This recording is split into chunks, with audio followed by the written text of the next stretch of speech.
Olá, eu sou o professor Alexandre Fortes, da Universidade Federal Rural do Rio de Janeiro. Essa é mais uma aula para a nossa disciplina de História Contemporânea 1, hoje com o tema As Guerras durante o Século de Paz. Nós vamos seguir aqui inicialmente a apresentar as linhas gerais aqui dos argumentos do Karl Polanyi, um intelectual, né, austríaco, né, é, sociólogo, economista, né, mas que oferece, tem sido muito utilizado em abordagens históricas também, a respeito das particularidades do século XIX, para tentar entender o que o Polanyi define como o século de paz entre 1815 e 1914. Né?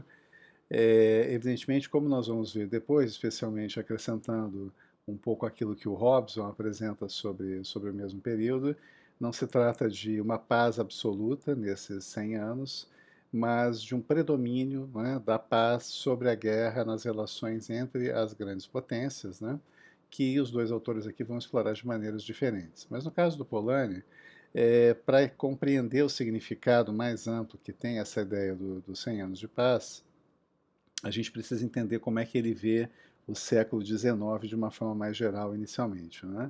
O Polanyi destaca o seguinte: o século XIX ele teve a particularidade de se assentar sobre um sistema institucional claramente definido. Né? Para ele são quatro grandes instituições, né? E essas instituições têm um sentido amplo, né? Elas são, digamos assim, lógicas, né, de organização da sociedade, da economia, da política, hegemônicas que vão se tornando hegemônicas, né, ao longo do século XIX, especialmente na metade do século XIX, isso vai se consolidando em muitos países. Né? Quais são essas instituições para o Polanyi? A primeira é o mercado autorregulável, né? Essa ideia de que todas as barreiras, que nós já vimos em várias aulas anteriores, né? É, de que todas as barreiras à livre circulação dos fatores de produção, né, sejam eles a terra, o trabalho, a moeda, né, os produtos propriamente ditos, né, devem ser retirados, né, e que as forças da economia, as forças da economia de mercado, vão achar um ponto de equilíbrio por si só. Né?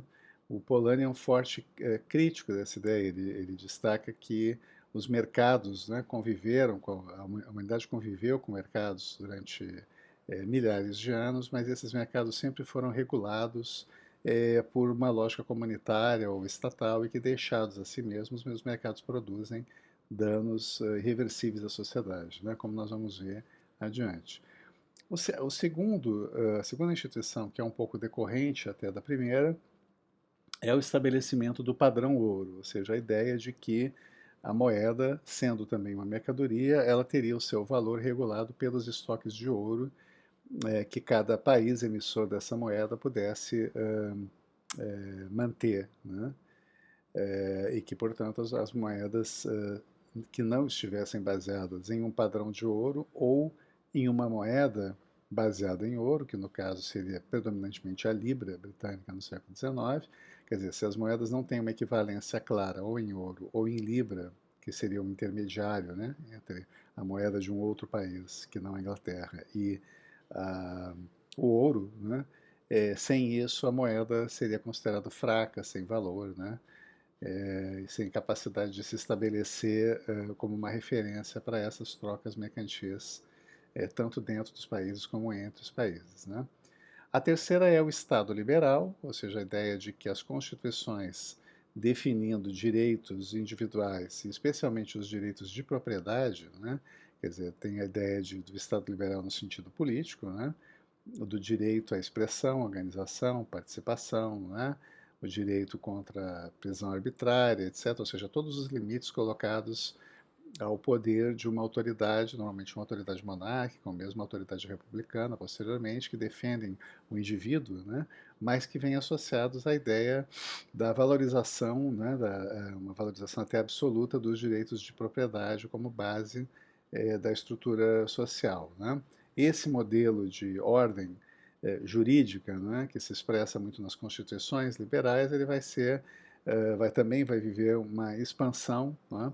Vai se tornar um modelo. Ele era adotado em poucos países ainda, e ainda de formas diferentes, né? Entre, por exemplo, França, Inglaterra, né?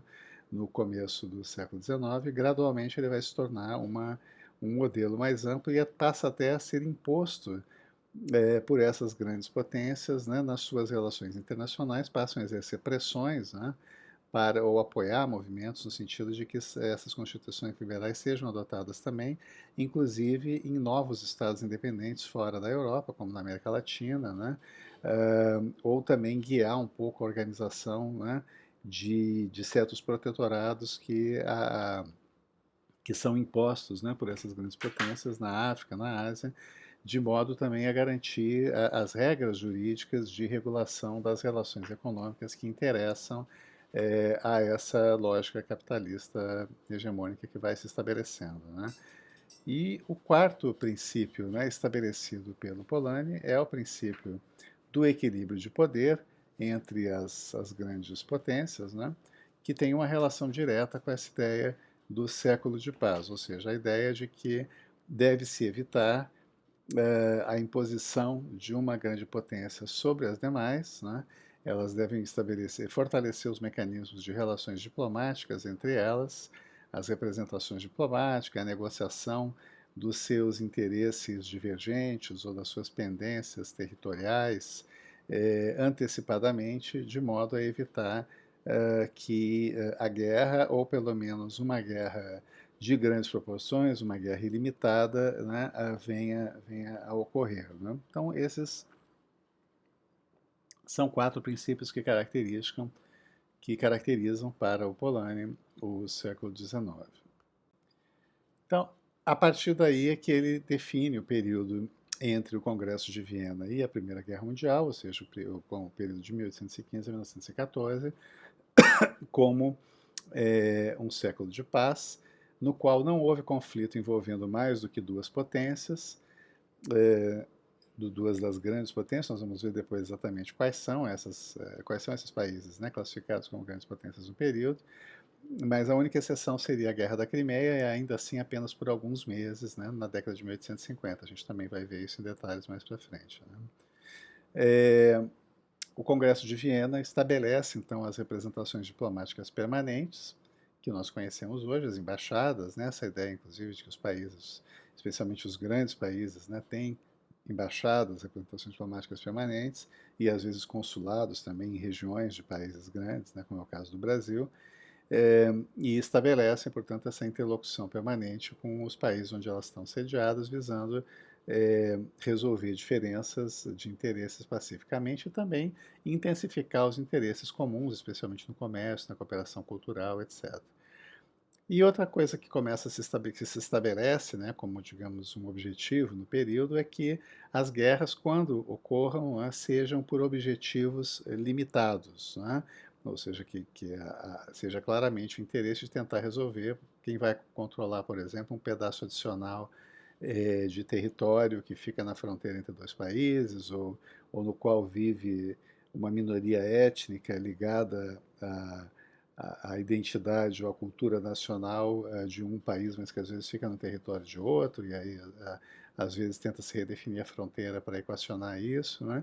Ou seja, que o objetivo não seja a destruição total do inimigo, né? Porque isso é que acaba levando a essa ideia de uma guerra total com objetivos ilimitados, que num certo sentido tinha se estabelecido, né, a partir da tentativa de destruição do Estado Revolucionário Francês, né, no final do século XVIII, por parte especialmente no começo do século XIX, a parte da Sagrada Aliança, e depois se estende com a expansão, ela reverte, né, com a expansão do Império Napoleônico, interferindo também na ordem, no arranjo político, né, de boa parte da Europa, né, afetando boa parte do continente. Né. Então, esse cenário de guerras, digamos assim, de grandes proporções, longas, com objetivos ilimitados, é que essa diplomacia estabelecida no século XIX tenta evitar.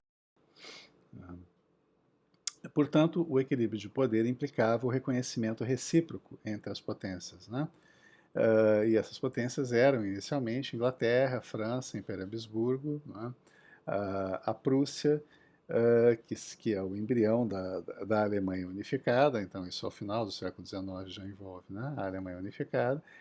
A Itália, que também se unifica a partir da década de 1850, consolida em 1860, né, o Império Russo, e posteriormente, como nós já vimos, né, Estados Unidos e Japão se somam a esse clube das grandes potências. Mas mesmo assim, digamos assim, nós estamos falando de, no máximo, ao final do período, 8 grandes atores, né, sendo considerados nessas relações internacionais. A hegemonia britânica, embora houvesse um equilíbrio, todas elas se reconhecessem reciprocamente como potências, não, quer dizer, não é uma ordem que oficialmente estabelece que a Inglaterra é uma potência dominante, mas do ponto de vista econômico isso estava dado, né, pela adoção do padrão ouro e das constituições liberais nos demais países, né, que era aquilo que sem dúvida interessava a manutenção e expansão da hegemonia econômica britânica, né, alavancada aí pelo próprio efeito da Revolução Industrial, né? E havia, digamos assim, uma espécie de um componente que azeitava, né, digamos assim, facilitava a movimentação dessa engrenagem diplomática, dessas relações entre as grandes potências, que era o Polanyi usa o termo em francês, o haute finance, que é as altas finanças, né? Ou seja, o sistema financeiro internacional, né? No qual havia inclusive um peso bastante grande de alguns banqueiros de origem judaica, particularmente a família Rothschild, né, que já foi mencionada aqui em outras aulas também, no debate sobre a própria questão do antissemitismo, né? Mas as altas finanças, né, exemplificando no caso dos Rothschilds, eles tinham membros da família instalados como banqueiros em diversas capitais muito importantes do sistema financeiro europeu, né? E em muitos países eles eram os responsáveis pela própria emissão do papel moeda, que vai se consolidando também como meio de circulação e de troca nesse período.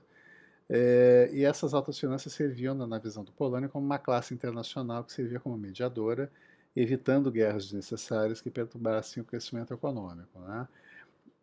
As críticas, né, inclusive a imagem antissemita, vão destacar muito o papel desses banqueiros, né, como financiadores das guerras, quando elas ocorriam, o que de fato acontecia, mas o Polanyi ressalta que isso tinha uma base mais geral, que é o fato de que eles eram grandes financiadores dos estados, em todos os momentos que os estados precisavam se endividar em função de crises ou em função até mesmo de políticas de ampliar os seus investimentos em infraestrutura, né, em sistemas de comunicação de transportes, etc., que eram demandas grandes do período, eles recorriam aos banqueiros que tinham capital acumulado, que eram esses. Então, interessava a relação de financiamento não estava diretamente vinculada, na visão do Polanyi, à guerra, mas sim a esse papel mais geral de financiamento do Estado exercido, né?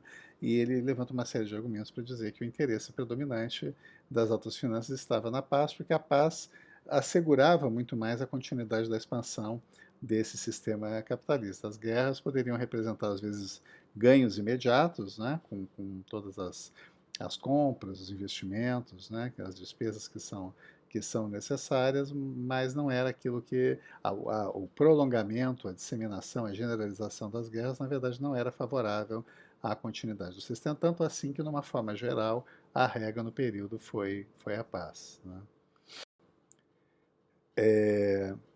Uma coisa fundamental para entender o raciocínio do Polanyi também é a ideia de que a Revolução Industrial do final do século XVIII tornou obsoletos os padrões de regulação social tradicionais e gera uma demanda ilimitada por uma disponibilização dos fatores de produção, matéria-prima, trabalho, energia, terra, etc., né?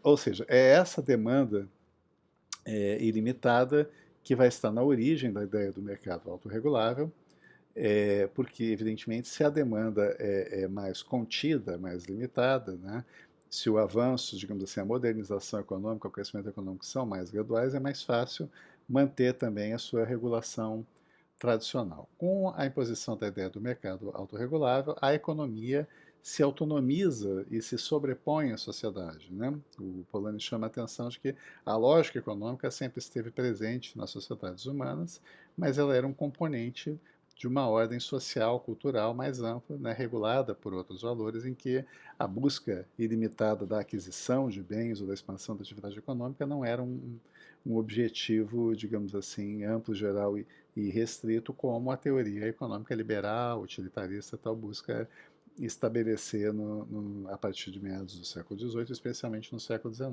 Né? À medida que essa ideia do mercado autorregulado se impõe, vem com ela também a necessidade de tentar reduzir todos os fatores de produção à lógica mercantil. Né?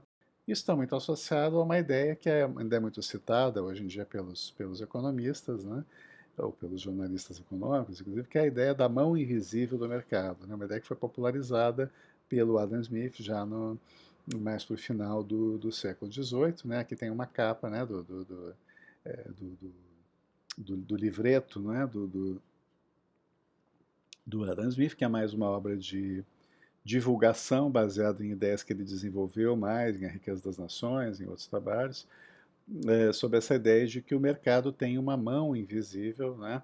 O governo, portanto, não precisaria usar a sua mão visível para regular os fatores de mercado, deveria deixar que o mercado, né, essa, essa mão invisível do mercado iria encontrar o ponto de equilíbrio, né, entre os fatores de produção para buscar o melhor interesse comum, cada um buscando o próprio interesse, haveria, né, uma tendência de achar um ponto de equilíbrio que seria benéfica para todos. Né? Uma ideia que, como nós já cansamos de ver aqui, e vamos trabalhar um pouquinho mais novamente para frente, acaba, em muitos momentos, gerando grandes desastres sociais. Portanto, nessa lógica de submeter tudo à lógica mercantil, surge a definição daquilo que o Polanyi chama de mercadorias fictícias, né? A moeda, o trabalho e a terra. Ele diz, olha, essas três coisas passam a ser tratadas cada vez mais nessa lógica econômica liberal utilitarista, né? Como mercadorias, né? Mas elas não são mercadorias, né? A moeda é uma expressão da soberania nacional, né? Na verdade, até hoje existe um debate entre os economistas sobre essa própria ideia do padrão ouro, né, que já foi comentado aqui. O ouro, já no século XX, por exemplo, o Keynes, né, que foi o principal economista do século XX, dizia que o ouro era uma relíquia bárbara, né? Quer dizer, a ideia de atribuir ao ouro um valor elevado e que ele possa servir, portanto, de referência para todos os demais valores de troca, é simplesmente uma superstição tradicional que foi passada ao longo dos séculos, né, de geração para geração, porque afinal de contas não existe nada inerente ao ouro como substância que o diferencie tanto assim, né? Inclusive em termos de utilidade, a utilidade dele é muito limitada, né? Portanto, não é necessariamente uma questão lógica, mas uma questão arbitrária de decidir esse aqui vai ser, né, o instrumento de reserva, de acumulação, de referência para toda emissão de moeda. O Polanyi diz, não, o que vale de fato numa moeda é a soberania nacional, ou seja, é o fato de que dentro do país e fora do país, o emissor daquela moeda é reconhecido como um Estado soberano e estabelece, portanto, que aquele papel, né, impresso em meios oficiais, etc. Tal, é o que vai servir como elemento de relação, né, mediador das relações econômicas no âmbito daquele país, e depois vai ser com os mecanismos de câmbio também, né, funcionando as relações internacionais. Se o país tem força para manter a sua soberana, emitir o seu dinheiro e tal, a, a, ele não precisa se subordinar, né? Tanto, né, quer dizer, ou seja, a adoção do padrão ouro, como já foi dito aqui, na verdade ela reflete a hegemonia britânica no século XIX, a ideia de que os ingleses definiram aquilo como um padrão, né?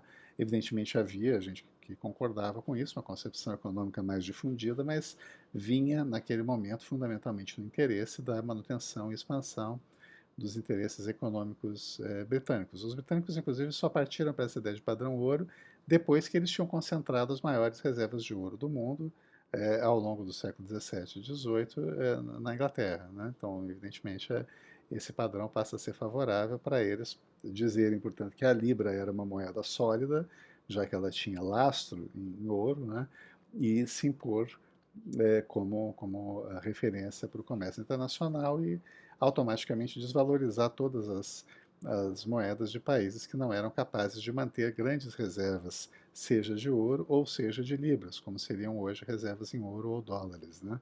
Já à medida que o dólar se impôs já no século XX. A outra moeda falsa, no ponto de vista do Polanyi, é o trabalho. Né? O trabalho ele não pode ser dissociado do seu portador, ele não pode ser estocado à espera da melhor oferta como uma mercadoria propriamente dita. Né? Ele até faz um certo comentário interessante, que é, se o trabalho fosse uma mercadoria, o estado natural do trabalho seria o da greve. Não é? Porque o que, que você faz para valorizar uma mercadoria? Não é? Você retém essa mercadoria e espera que a demanda, a procura aumente. E aí, quando você a vende, né, ela está mais valorizada. Para os trabalhadores, isso equivaleria a fazer intermitentemente greves de forma quase constante. Né? Porque quanto mais você deixasse de trabalhar, mais o valor do seu trabalho aumentaria. Né? E de fato essa é a lógica da greve, mas ela só é possível de se impor em momentos específicos, em circunstâncias específicas. Né? Mas a ideia é o trabalho não pode ser separado do trabalhador. O trabalhador é um ser humano. Portanto, o trabalho é uma parte, uma expressão fundamental da vida humana e não uma mercadoria. Né? A ideia de tratar o trabalho como mercadoria faz parte dessa concepção de mercado autorregulável, da teoria utilitarista que se impôs no século XIX, que até hoje está muito presente no mundo, sempre encontrando também reações, né, daquilo que o Polanyi vai chamar dos movimentos de autodefesa da sociedade, né, que vão ciclicamente, né, a cada momento que, a cada onda de expansão e recolocação, né, retomada dessas ideias é, que hoje a gente poderia chamar de ultraliberais, né, há um tempo atrás de neoliberais, que estão calcadas, né, nessas noções utilitaristas do mercado autorregulável, né, cada vez que elas se impõem com muita força, a gente vê de diferentes formas que vêm movimentos que reagem e às vezes estabelecem novos limites, novas formas de regulação, dizendo, olha, o trabalho não pode ser tratado única e exclusivamente como uma mercadoria. Para dar um exemplo atual, esse é o processo que está por trás da tentativa de sindicalização e reivindicação de condições de trabalho dos entregadores de aplicativo, que já é um movimento forte no próprio Brasil, dos motoristas de Uber, que conseguiram o reconhecimento de direitos trabalhistas recentemente na Inglaterra, que tem avançado numa luta semelhante também no estado da Califórnia, né? Ou seja, essas novas formas de organização do trabalho que foram vendidas inicialmente também como uma relação autônoma entre microempreendedores individuais de um lado, né, e essas antigas startups que se transformaram em grandes corporações, como a Uber, por exemplo, é, elas agora estão sendo gradualmente tendo seu estado de relações de trabalho reconhecidas e, portanto, esses trabalhadores passam a ter um reconhecimento de que eles não podem, eles não estão apenas vendendo uma mercadoria, trabalho, né, livremente no mercado, mas eles precisam, enquanto seres humanos e trabalhadores, terem certas proteções de direitos e condições mínimas de trabalho. Né? Então, essa tensão entre uma ideia de tratar o trabalho unicamente como mercadoria ou regular o trabalho como atividade humana, né, que tem uma dimensão econômica, mas tem uma dimensão inerente à dignidade humana e à vida da pessoa humana, ela está presente aí desde o, não apenas desde o século XIX, mas esse conflito se acentua, né, diante dessa formulação sobre a ideia do mercado autorregulável no século XIX, e as reações vão se intensificar desde então, né, especialmente no caso do trabalho, na forma do movimento operário e da conquista de legislação protetora reguladora do trabalho, né, que é uma coisa que vai caracterizar muito o final do século XIX e todo o século XX posteriormente. E a terceira mercadoria fictícia para o Polanyi é a terra, sobre a qual nós já conversamos, e ele diz a terra é o meio ambiente, a terra, né, é tudo aquilo que é o contexto natural em que a humanidade se insere, né, E ela não pode, se ela for tratada apenas como mercadoria subordinada única e exclusivamente aos interesses mercantis, ela vai ser destruída, né, devastada em pouco tempo. Né? Isso é interessante porque o Polanyi trata disso, escrevendo em meados dos anos 40, quando não havia um movimento ecologista, né, global, difundido, com forte influência, inclusive na opinião pública e na mídia, como existe hoje em dia, mas as ideias dele são sobre a necessidade de regular e colocar limites em relação ao tratamento da terra como mercadoria são muito compatíveis, né, com o que o movimento ecologista vem alertando já nas últimas décadas.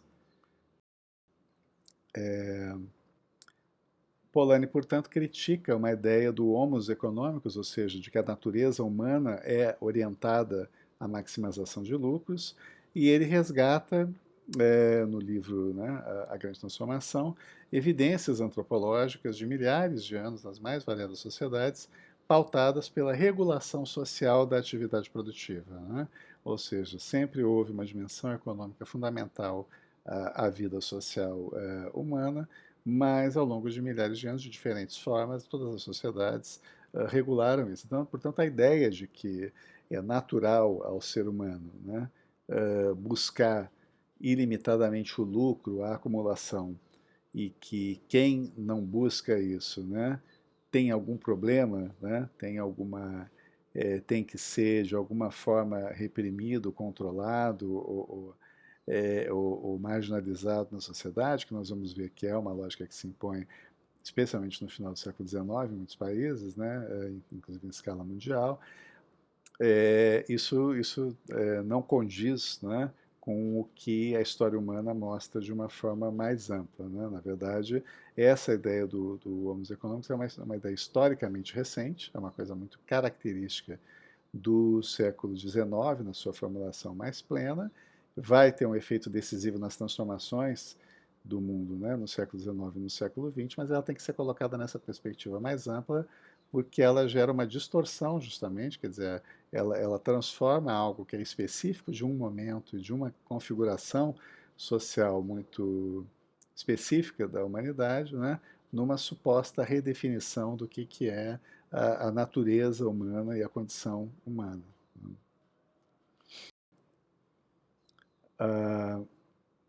Desenvolvendo essa ideia, o Polanyi chama a atenção de que as sociedades ocidentais, mesmo as sociedades ocidentais, né, então, portanto, antes ele estava inclusive falando em sociedades do Pacífico, em sociedades, né, africanas, né, estudadas por antropólogos, mas ele resgata, por exemplo, um pouco das características das relações mercantis no período medieval europeu para dizer, olha, as sociedades ocidentais mesmo, tradicionalmente compreendiam a diferença entre mercado, inclusive o mercado local, e o comércio de longo prazo. Né? Algumas das ideias, né, da concepção econômica do mercado autorregulável estão baseadas em chamar de mercado todas as relações de troca mercantil, sejam elas no âmbito local ou no âmbito internacional.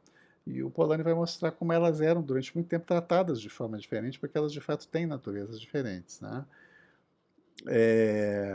Há muitas ideias, por exemplo, de que demanda e oferta, né, oferta e procura, podem chegar a um ponto de equilíbrio que é benéfico para o conjunto da sociedade, elas às vezes fazem sentido num mercado local mais ou menos isolado. Né? Mas a ideia de que elas possam ser aplicadas em escala global e que as relações entre países distantes, entre a produção e circulação de mercadorias de um lado ao outro do mundo possa seguir a mesma lógica, né? Ou seja, a ideia de que o mundo poderia se constituir um único mercado integrado e autorregulado, ela era tradicionalmente considerada absurda, ela não passava pela cabeça, né, dos governantes, nem mesmo dos comerciantes por muitos séculos. Né? Então, o Polanyi chama a atenção. Os efeitos negativos sobre a vida social eram considerados óbvios, até mesmo pelos primeiros expoentes do liberalismo econômico. Quer dizer, o Adam Smith mesmo não propunha, ainda no século XVIII, essa ideia de mercado autorregulável. Alguns elementos da teoria econômica liberal do Adam Smith vão ser retrabalhados, né, no século XIX para defender essa nova concepção.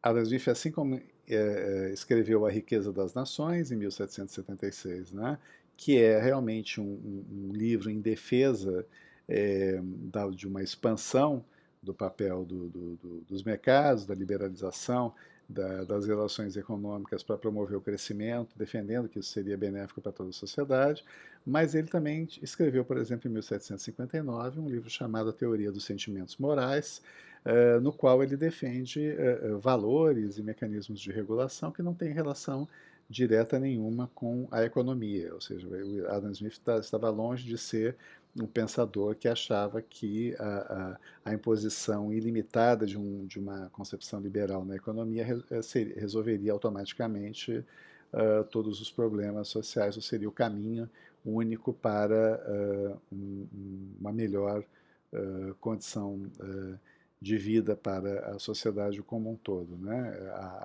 A Riqueza das Nações é uma obra tratando de um aspecto específico, né? E um balanço, inclusive, de experiências, né, de liberalização que já estavam acontecendo no século XIX, que ele defendia que fossem expandidas, né, mas não necessariamente um manifesto em defesa do fim de toda e qualquer regulação da atividade econômica pelas tradições, pelo Estado, pelas comunidades. Como então que essas ideias, né, do homos econômicos, do mercado autorregulado, se impuseram como dominantes no pensamento liberal no começo do século XIX? Né? Polanyi vai apontar algumas causas. Né? Uma delas é a frustração com o impacto da Revolução Industrial na Inglaterra. Né? Ele vai analisar como diferentes pensadores liberais começam a abraçar uma perspectiva chamada de utilitarista, à medida que eles se frustram, né, com a ideia de que a liberalização da economia, como era preconizada desde o século XVIII pelo Adam Smith, pelos seus seguidores, ela não vai produzir imediatamente uma expansão da felicidade geral, uma melhoria da condição de vida generalizada, mas sim pelo menos uma percepção, né, de que a pobreza crescia, né, a miséria crescia, a degradação humana crescia visivelmente. Né? Algo que no contexto da França, por exemplo, né, um pouquinho depois, pode ser percebido num livro como Os Miseráveis, né, e nas versões também que foram feitas para o cinema posteriormente. Né?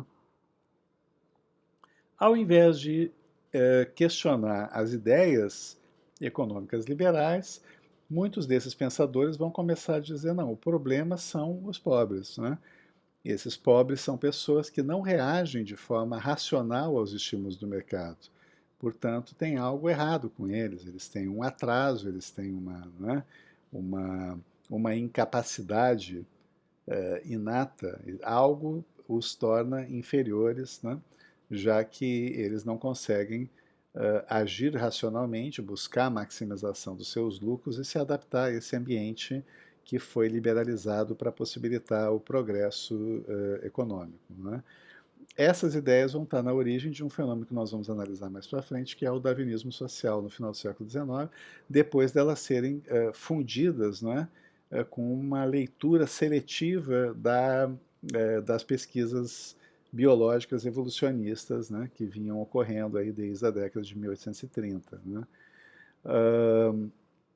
O utilitarismo passa a ser, então, o tipo de concepção de política econômica e social prescrita, né, por esses pensadores liberais. Aqui nós estamos falando do Bentham, do Jeremy Bentham, né, em alguma medida do Stuart Mill,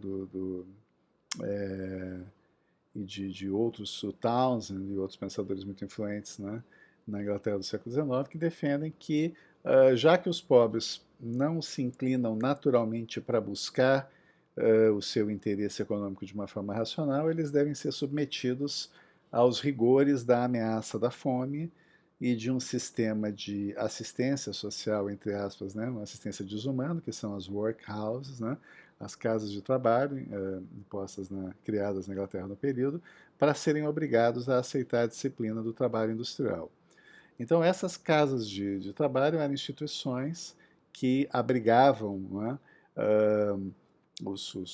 inclusive para as quais eram levados à força, né, desempregados, né, populações de rua, né, pessoas que não conseguiam se incluir na economia de mercado no período, né, e se manter através da relação de trabalho assalariado, muitas vezes, inclusive, é, já sofrendo os efeitos da expansão do alcoolismo, né, consumo também de alguns entorpecentes, como o ópio, né, mas o alcoolismo é a grande epidemia, digamos assim, né, do período em relação a abusos, né, de substâncias, inclusive porque a produção industrial de álcool destilado, né, o álcool destilado é um dos primeiros produtos da Revolução Industrial e a oferta de álcool destilado barato era uma coisa que não existia anteriormente, que passa a existir e se torna, né, diante de toda a falta de perspectivas e dificuldade de integração a essa nova lógica econômica e social que se impõe, né, o abuso, né, o vício no consumo excessivo de álcool, ele se dissemina bastante também. Existe uma expressão típica da Inglaterra do período que são os becos do gin, né, os gin alleys, onde o gin justamente é uma bebida, né, de alta concentração que era bastante acessível, né, bastante barata na Inglaterra do período, e as pessoas ficam bebendo em grande quantidade, às vezes até morrer na rua, né? Então, diante desse cenário, né, de exposição da pobreza, né, como um sintoma do fracasso, né, ou do lado negativo das mudanças que estão se impondo, cria-se essas casas de trabalho para as quais essas pessoas são levadas e há uma série de humilhações já que começam já com a raspagem de cabelos, não é? A separação das famílias, separações de homens, mulheres e crianças em alas distintas, desagregando as unidades familiares, a imposição de uma rotina de trabalho, né, extremamente extenuante, de castigos físicos, né, por qualquer desvio das normas, inclusive pelo não atendimento das metas de produção que são estabelecidas, né? Então, é muito comum na Inglaterra, por exemplo, isso tem estar associado com a chamada Nova Lei dos Pobres, que é promulgada na década de 1830, né? E aqui existe uma imagem, né, do que seria esse ambiente, uma crítica, né, uma crítica até um pouco, uma sátira, né, uma charge, que tem vários textos descrevendo essas condições às quais as pessoas eram impostas dentro das workhouses, né? E as imagens também ilustrando, né, essa crítica. Na análise do Polanyi, de fato, ao invés de dizer respeito a uma incapacidade natural dos pobres de se adaptar à ordem social, né, o pauperismo, ou seja, essa expansão da pobreza como fenômeno, ele foi agravado, né, pela incapacidade do paternalismo tradicional que regulava um pouco o lugar dos pobres na sociedade até o século XVIII, e se mostra incapaz de lidar com essas mudanças trazidas pela liberalização da economia e pelo crescimento da indústria, né? E a maior expressão desse fracasso aconteceu com o sistema que foi adotado a partir de uma reunião ocorrida numa localidade chamada Spinham, em 1795, onde juízes de paz de várias partes da Inglaterra que eram responsáveis pela aplicação da lei dos pobres, né, que, por exemplo, estabelecia até então a distribuição de cotas de cereais ou de pão, né, e que era muito variado, em cada local era feito de uma maneira diferente, de acordo com costumes tradicionais. Eles acabam adotando um sistema padronizado para ser aplicado em toda a Inglaterra, de abonos variáveis visando assegurar aos paroquianos a complementação necessária de renda para a aquisição do pão. E esse sistema fracassa, ele não consegue resolver o problema da pobreza, né? Ele se mostra incapaz de restabelecer a ocupação e o padrão de vida indignos no plano local. Por quê? Né? Porque ele ocorre paralelamente ao crescimento das grandes indústrias, especialmente as indústrias têxteis, né? Que já vinham desorganizando todo o sistema tradicional de relações sociais e econômicas, né?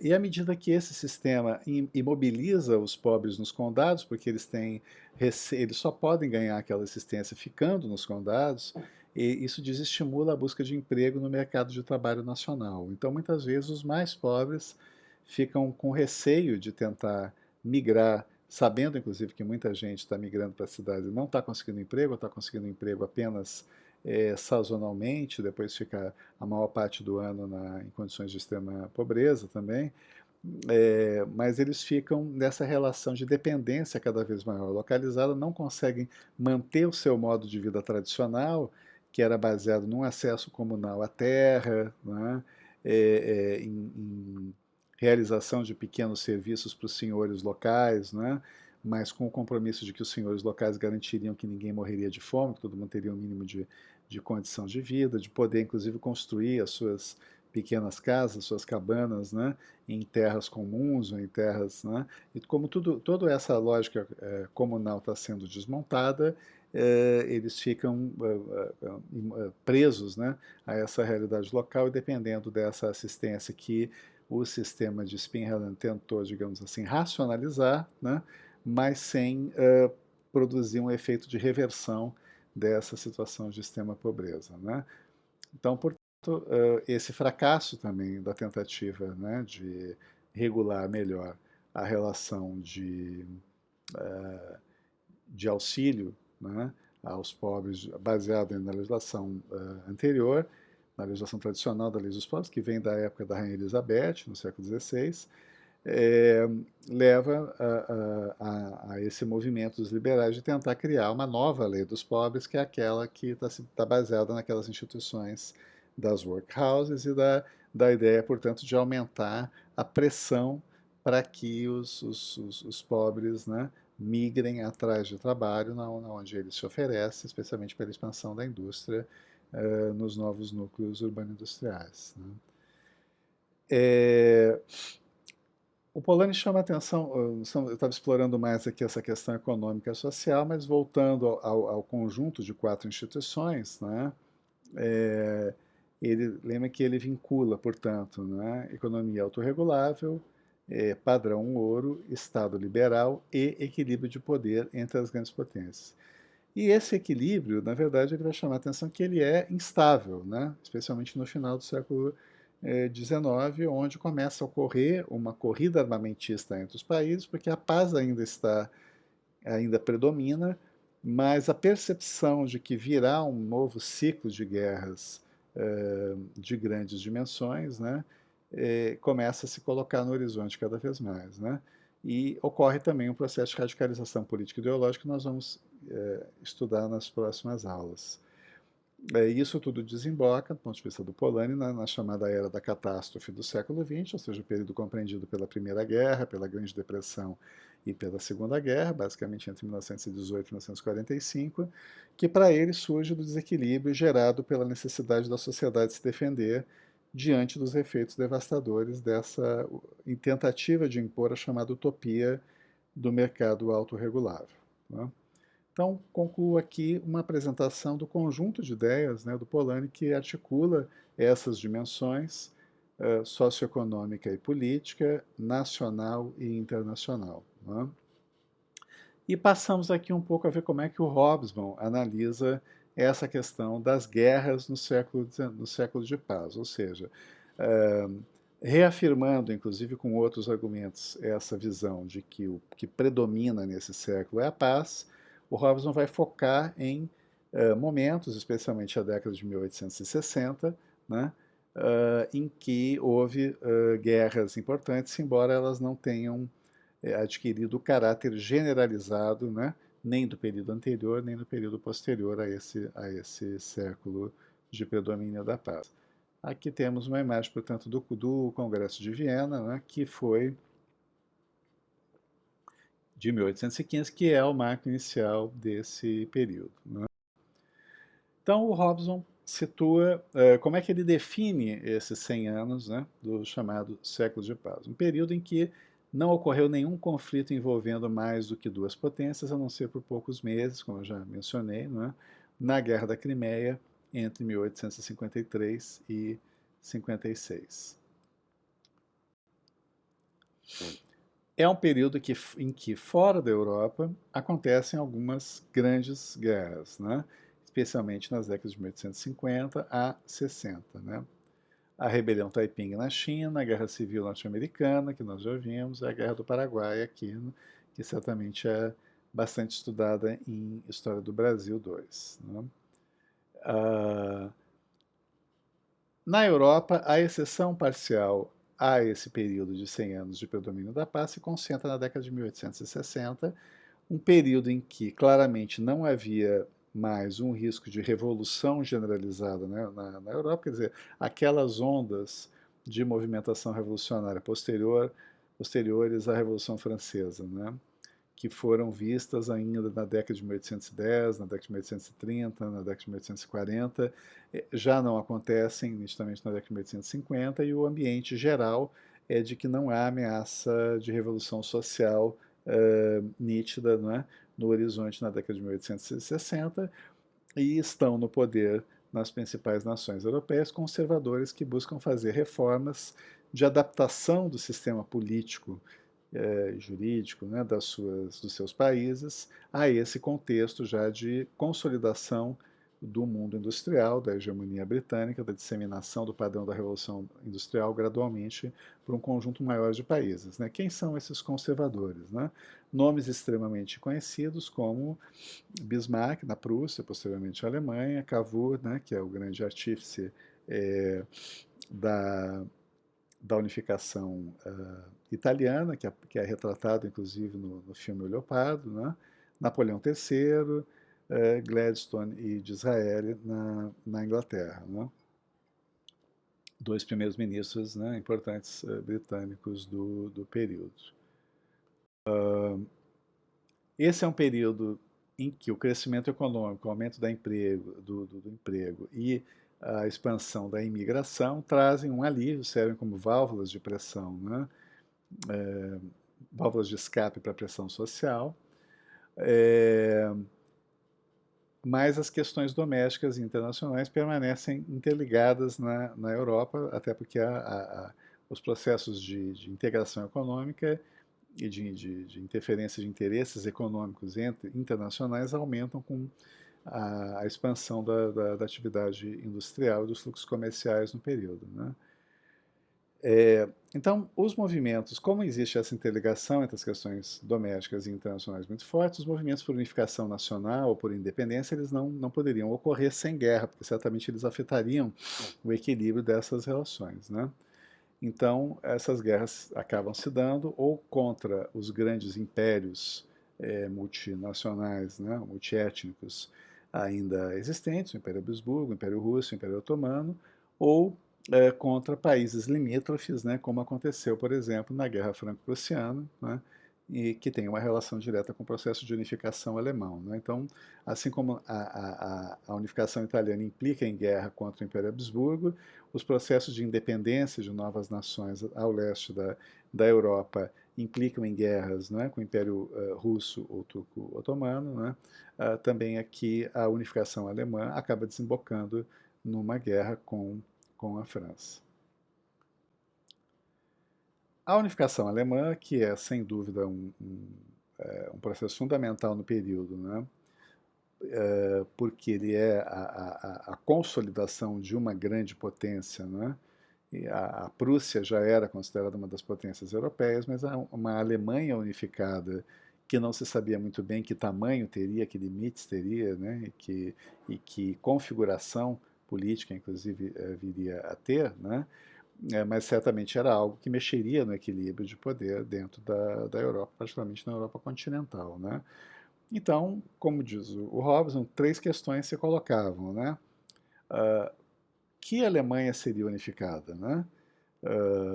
As duas maiores potências da Confederação Germânica que tinha surgido depois do Congresso de Viena, ou seja, a Prússia e a Áustria, elas estariam, as duas seriam parte dessa Alemanha unificada? Bom, não foi aquilo que se buscou inicialmente, como nós vamos ver, né?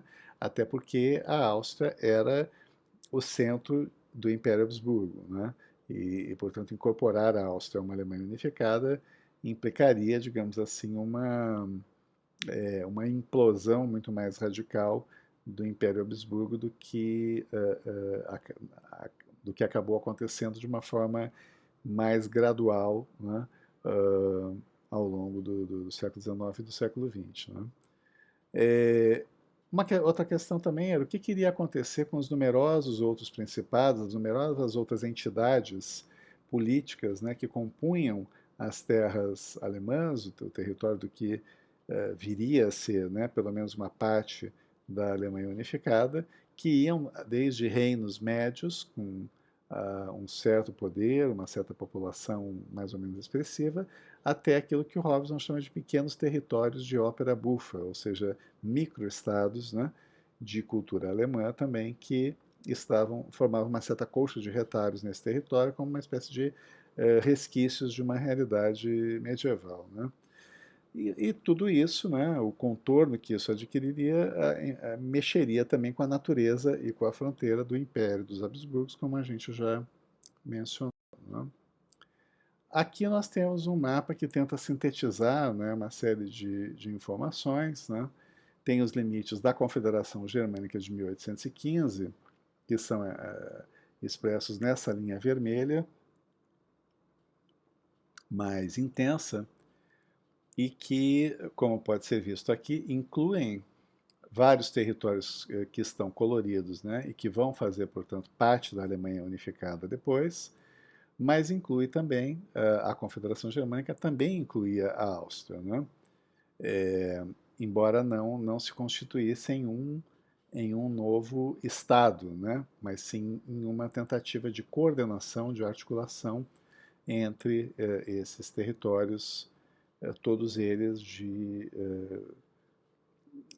digamos assim, de cultura germânica, todos eles falando línguas, né, ou dialetos que eram variações do que hoje é a língua alemã oficializada gramaticalmente, né, é, e compartilhando, em muitas medidas, tradições culturais, né, embora também com muitas diferenças. Por exemplo, parte desses territórios são católicos e outras partes são protestantes, majoritariamente luteranos, no caso dos alemães. Né?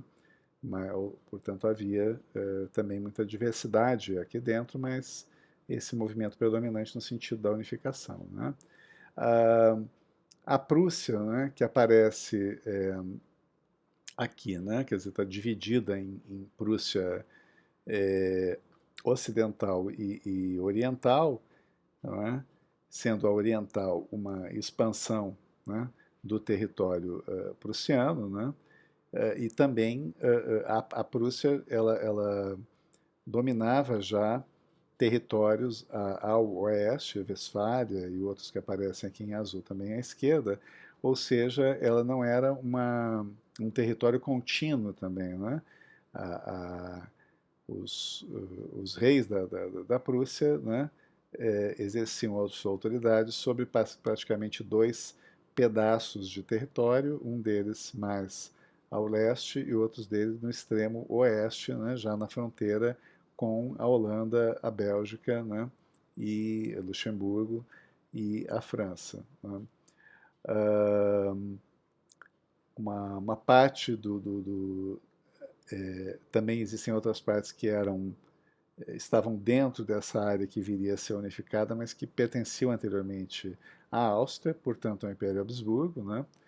E outras partes que se constituíam em entidades autônomas, né? Que estão marcadas em diferentes cores aqui,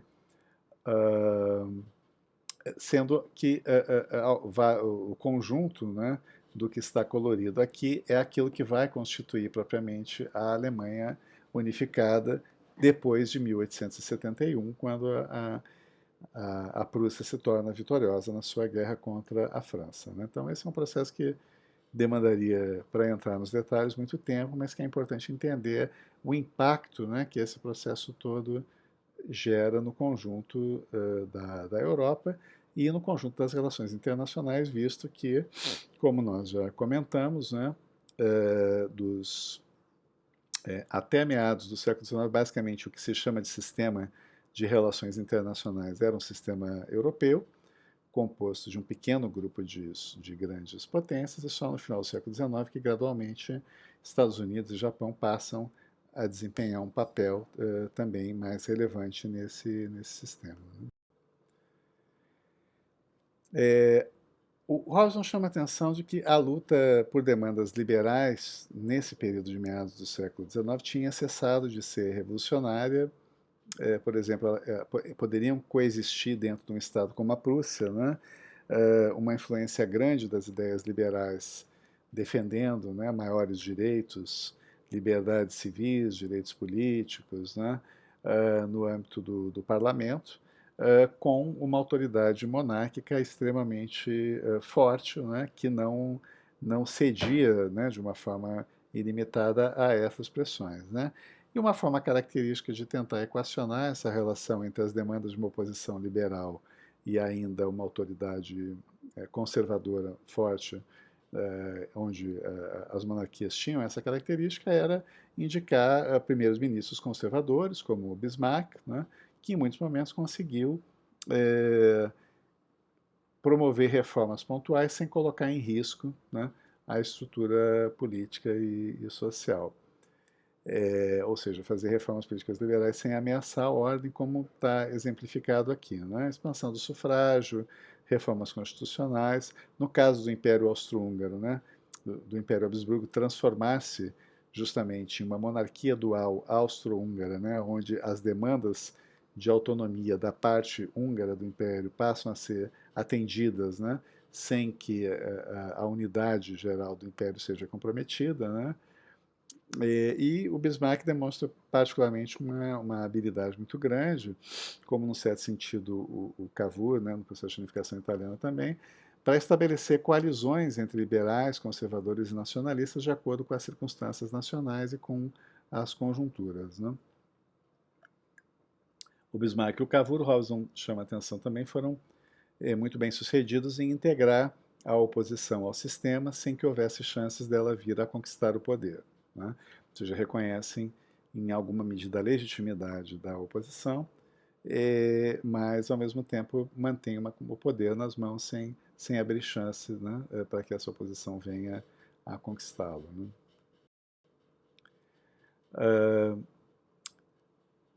Robson salienta o seguinte: para o Bismarck, a Alemanha não poderia ser democrática, mas também não poderia ser grande demais, porque as duas coisas poderiam ameaçar a hegemonia prussiana no processo. Então, a Áustria fica de fora do processo de unificação. Ele apoia, inclusive, essa luta dos húngaros para terem maior poder dentro do Império Habsburgo, mas ao mesmo tempo faz concessões à Áustria, porque ele não tem interesse também em que o Império Habsburgo imploda, né? Porque isso também poderia trazer riscos e complicações para o seu objetivo principal, que era consolidar a unificação alemã, né? E a guerra contra a França, além de, não é, ser uma reação à não aceitação, né, da França, que se sentia ameaçada, né, pela emergência de uma Alemanha unificada, já com um progresso industrial muito grande, alavancado pela Prússia, que seria o país mais populoso da Europa no momento que se unifica, a Alemanha também, etc. Quer dizer, evidentemente, tudo isso representava uma série de fatores de risco para a França, e como as negociações, havia terras em disputa também, regiões de fronteira, que eram territórios importantes estrategicamente. Isso acaba desembocando na guerra, e essa guerra ela acaba tendo um papel muito importante para fortalecer uma ideia de patriotismo alemão, já que ela é contemporânea do próprio processo de unificação. Então ela, ao lutar contra uma potência estrangeira, evidentemente aquilo que é comum entre os vários estados alemães anteriores que ainda estavam se unificando é colocado em destaque, né? E as diferenças, as particularidades regionais, que se tornam particularidades regionais, ficam num segundo plano, né? Cavour tinha uma dependência muito grande do apoio da França para o processo de unificação italiana, até para conter um pouco, para lhe dar respaldo, né, militar, logístico, econômico, para enfrentar o Império Habsburgo, que controlava uma boa parte do norte, né, do que viria a ser a Itália unificada. ao mesmo tempo ele precisava lutar, equacionar o seu relacionamento, né, com os revolucionários de Garibaldi que controlavam o Sul. Então, a, a, apesar de ser extremamente bem sucedido, né, ao final do processo de unificação italiana, Cavour, como primeiro-ministro do Piemonte, né, digamos assim, conselheiro do rei do Piemonte, inclusive, ele, que viria a se tornar rei da Itália unificada, né, o Humberto I, ele tinha uma situação de uma relativa debilidade, ou seja, metade do território era controlado por um exército revolucionário autônomo, né, não integralmente, mas digamos assim, Garibaldi era, né, o exército de Garibaldi era a força mais presente, né, mais ativa no sul da Itália no período, como pode ser visto também no Leopardo, né, no filme. É, e ao norte ele dependia desse apoio francês para poder enfrentar essa outra grande potência, embora em declínio, mas ainda muito expressiva, que era o Império Habsburgo, né? Mas, ao longo de 10 anos, chegando em 1860, todas esses obstáculos são superados e chega-se a um arranjo político, inclusive, para acomodar os interesses tradicionais, que envolve, inclusive, a criação de um Senado no qual antigos membros da aristocracia, como o príncipe do Leopardo, né, isso aparece também no filme, passam a integrar, né, em caráter vitalício, o Senado, como transformando, portanto, essa Câmara Alta numa garantia de que o parlamento, eleito por um sufrágio mais ampliado, né, para a Câmara Baixa, não vai promover mudanças que gerem alterações sociais mais profundas, né? Aqui temos também, então, um mapa, né, indicando com cores, né, e setas aqui, né, as, as trajetórias das forças que lutavam, né, no processo de unificação, as principais batalhas, né, as forças de Garibaldi, né, que saem originalmente, inclusive, de uma base no norte, mas depois adentram pela Sicília, né, e sobem pela Calábria, né, até Nápoles, onde elas vão entrar em confronto posteriormente com as forças da monarquia, né, e vão acabar sendo derrotadas e submetidas ao domínio dessa proposta de monarquia constitucional, mas também há todo o problema, né, que não dá para tratar aqui, porque é extenso e complexo, né, dos estados papais em torno de Roma, né, é, e a situação específica de cada uma das províncias, especialmente no norte da Itália, muitas delas ainda no início do processo sob controle do Império Habsburgo, e que vão sendo gradualmente incorporadas a esse processo de unificação em datas distintas, como as cores indicam. Então, retomando, o sistema internacional até 1848, basicamente, quando a gente se refere ao sistema internacional aqui, nós estamos falando de essas potências que se reconheciam entre si, né, como potências, estados soberanos e que negociavam entre si de uma forma cada vez mais constante, né, mantinham representações diplomáticas, inclusive umas frente no território das outras, né, Inglaterra, França, Rússia, Prússia e Império Habsburgo. Entre 1815 e 1845, nenhuma delas de fato guerreou entre si. Então, a ideia do século de paz ela talvez seja mais absoluta até nessas 3 décadas de paz, efetivamente, no contexto das grandes potências, né? Mas permaneciam pontos de tensão entre elas, né? Muito relacionados à desagregação do Império Turco-Otomano e a disputas de zonas de influência, de controle de áreas estratégicas. Está errado aqui, eu coloquei Rússia e Rússia, mas era entre Rússia e Inglaterra, né? Na faixa que vai do Mediterrâneo à Índia, né? Quer dizer, essa faixa tradicional onde grandes impérios da antiguidade se constituíram, né? E estudando história antiga, medieval, a gente vê o avanço e recuo, né, o apogeu e a crise, né, de diferentes grandes impérios, né, que se expandiram nessa região que vai, né, do Oriente Médio em relação ao norte da África e ao leste europeu, por um lado, e de outro lado, né, do Oriente Médio até a Índia, né, a Índia hoje, o Paquistão, né, essa região do subcontinente indiano. Né. Nesse período aqui, as duas grandes potências que tinham interesses mais fortes, mais nítidos de garantir um certo controle estratégico, né, geopolítico dessa imensa faixa de terra eram a Rússia e Inglaterra, né, Império Russo e a Inglaterra.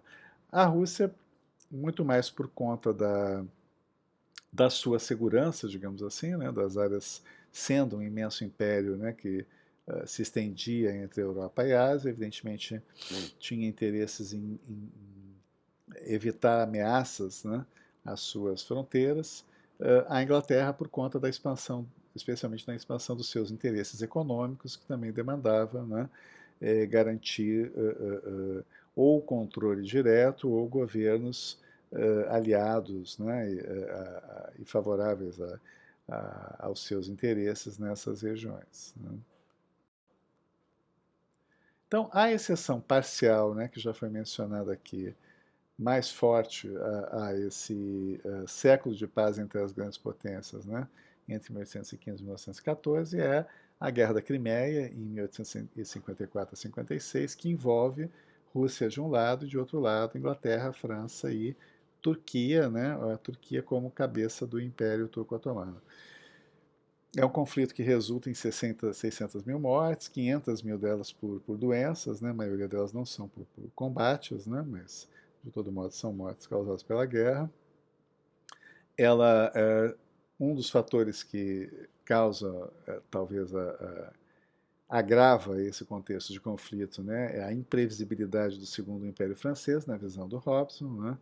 Que leva as incursões pontuais, né? Dos franceses mandando expedições, ou tentando controlar certos pontos, né, do Oriente Médio, sem terem uma política de longo prazo tão clara, tão definida, que possibilitasse uma maior negociação, acabam gerando uma série de crises, né, e acabam levando a que o mecanismo diplomático de negociação disso que no conjunto era chamado de questão do leste, ele acaba caindo, né, por terra temporariamente, desembocando na guerra. Né. Ao final do conflito, os resultados, as mudanças em termos de controle do território são pouco expressivos, embora na prática a Romênia, como consequência desse, né, embora ainda formalmente integrada ao Império Turco-Otomano, ela conquista um grau de autonomia política que equivale a uma quase independência. Né. As consequências políticas maiores elas vão se projetar mais para um longo prazo. Né. Essa guerra acaba gerando uma grande crise política e econômica no Império Russo, né, e ela fragiliza o próprio sistema de regulação das relações internacionais no continente europeu. Esse esgarçamento, esse desgaste do sistema de relações internacionais acaba facilitando os processos de unificação italiana e alemã, ou seja, se o diálogo entre as grandes potências tivesse se mantido tão afinado como ele estava até então, talvez a possibilidade de bloquear esses processos de unificação italiana e alemã fosse mais forte, né, nas mãos das potências estabelecidas anteriormente. Né. Em linhas gerais, o Robson destaca, portanto, o período de 1848 a 1871 é um pequeno intervalo, um interlúdio de guerra nesse século de paz. Né. Aqui temos, então, um certo close, né, é, é, nas áreas afetadas pela Guerra da Crimeia, né, com indicações das concentrações, né, de presença do exército russo, do exército otomano, do exército anglo-francês, né, e tendo como auge, né, dos embates militares aqui a Batalha de Sebastopol, que está marcada aqui ao centro, bem na península da Crimeia propriamente dita. Né. uma área que hoje continua sendo uma área de conflito, sul da Ucrânia, né? Uh, reincorporada recentemente pela Rússia. Né? Nesse período também, olhando para fora da Europa, o Robson volta a salientar, né, a ocorrência de guerras importantes, Guerra de Secessão, com 630 mil mortos nos Estados Unidos, Guerra do Paraguai, 300 mil mortos, aqui envolvendo o Brasil, inclusive. Né? O que tornou essa guerra, essa década de 1860, tão sangrenta e tão destoante do restante do período aqui que nós estamos analisando? Né? Fora da Europa, os efeitos dessa expansão capitalista global multiplicavam as tensões. Né? Na Europa, as guerras elas eram vistas novamente como instrumentos de política governamental, sem o risco de desencadear revoluções, porque, como nós já vimos, havia outros fatores que levavam a um distensionamento das tensões sociais. Outra coisa que torna essas guerras muito sangrentas é o emprego crescente da tecnologia industrial nos combates. O uso das ferrovias para deslocamento de tropas, né, que possibilita, portanto, né, deslocar uma quantidade muito grande de soldados, né, de uma área para outra em pouco tempo. Isso era uma novidade histórica que não existia anteriormente. O uso do telégrafo para comunicação, repassando, por exemplo, comandos, né, ou informações sobre o desenrolar de batalhas, o posicionamento dos batalhões, né? O desenvolvimento de canhões de longo alcance em função dos avanços da siderurgia na época, invenções do período, como as primeiras metralhadoras, né? Que evidentemente muito longe das armas automáticas atuais, mas que já representavam, né, um tipo de armamento muito destrutivo comparado com os armamentos tradicionais.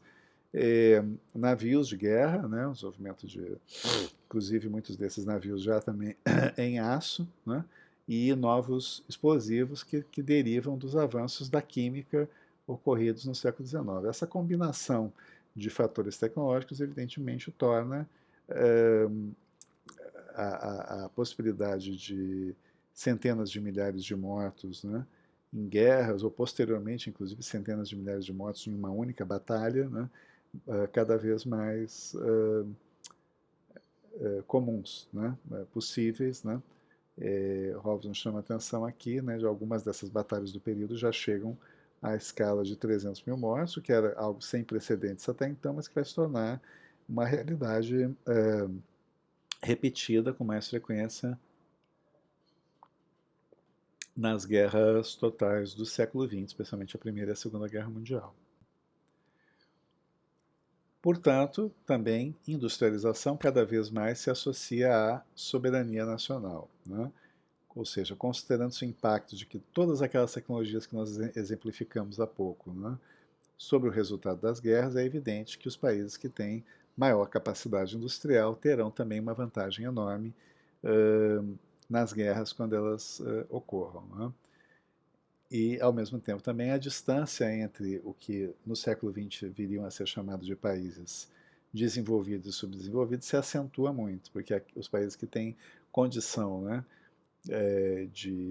ou sucesso em dar esse salto rumo à industrialização, portanto, fortalecer simultaneamente, né, o seu poder econômico e a sua soberania nacional, eles vão alcançar um poder, né, muito distante daqueles que não têm condições ou não conseguem fazer o mesmo movimento. Os grandes resultados da década de 1870, né, 1870 já dá para perceber, portanto, um novo cenário no conjunto de potências internacionais, com a unificação da Itália e da Alemanha, e os Estados Unidos e o Japão despontando como potências. Né. Diga-se de passagem que os Estados Unidos também reunificado, né, após a Guerra Civil. Né. Mas ainda assim, a Europa ainda está distante da guerra total, né, do século XX. Tecnologicamente já há sinais nesse sentido e o impacto destrutivo, né, da tecnologia industrial já fica evidente, mas a própria Guerra Franco-Prussiana, que sem dúvida é o conflito mais importante de todo esse período, ela envolveu apenas 8% dos possíveis dos soldados que poderiam ter sido convocados dos dois lados. Ou seja, são exércitos grandes ainda, mas não é ainda o esforço de mobilização total da população em função da guerra que vai caracterizar as guerras mundiais do século XX, por exemplo. Aqui temos a imagem, né, dos prussianos marchando sobre Paris, né, passando pelo Arco do Triunfo, né, o que vai desencadear posteriormente uma série de episódios de